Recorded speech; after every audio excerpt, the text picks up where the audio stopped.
भाई ये तो है ट्रेंडिंग स्टार का धमाल, लेकिन इनके ही जैसा एक और भाई कर दिए हैं बवाल। तो क्या है पूरी जानकारी आपका भाई बताएगा आपको विशाल। बस आप लोगों से रिक्वेस्ट रहेगा कि वीडियो को अंत तक देख लीजिएगा।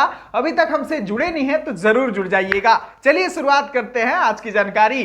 तो नमस्कार दोस्तों, मैं आपका दोस्त विशाल, स्वागत है हमारे चैनल में। और आज के इस वीडियो में आप लोगों को बताने वाले हैं कि भैया ने तो आज बवाल मचा ही दिया, लेकिन उससे पहले आप लोगों को बता दें मेरे भाई कि एक और मेरे भाई है जिनका आज गाना रिलीज हुआ है, जो कि काफी सुपर गाना गाए हैं, जिनका गाने का नाम है लुगाई चाही, जिस गाने के सिंगर है सुगम सिंह। इस गाने को भी एक बार जाकर जरूर सुन लीजिएगा। हारमोनिया रिकॉर्ड चैनल से ये गाना रिलीज हुआ है, डिस्क्रिप्शन में उसका लिंक है। तो इस भाई को भी जाकर थोड़ा सा दुलार प्यार आशीर्वाद दे दीजिए, क्योंकि भाई को लुगाई चाहिए और गाना बहुत ही जबरदस्त है मेरे भाई। तो एक बार जरूर जाके सुनिएगा। लेकिन उससे पहले आप लोगों को बता दें कि भैया ट्रेंडिंग स्टार का तो जलवा ही अलग है। आज वाला जो गाना आया है मुझे इतना पसंद आया कि मैंने एक नहीं बल्कि दो चैनल पे रिव्यू कर रहा हूं मेरे भाई। मुझे बहुत ही खूबसूरत लगा। और पर्सनली अगर बताया जाए कि म्यूजिक एकदम गर्दा उड़ाने वाला म्यूजिक है, तो मजा आ रहा है। खैर आप लोग भी नहीं सुने होंगे तो आरडी टोन पे जाकर सुन लीजिएगा, और हारमोनिया रिकॉर्ड्स पे भी जाकर लुगाई चाही गाने को जरूर सुनिएगा। आप लोगों को गाना कैसा लगा कमेंट बॉक्स में प्रतिक्रिया जरूर बताइएगा। और वीडियो पसंद आया हो तो वीडियो को लाइक 2-4 लोगों के पास शेयर करके जाइएगा। वीडियो को पूरा देखने के लिए सभी दोस्तों को दिल से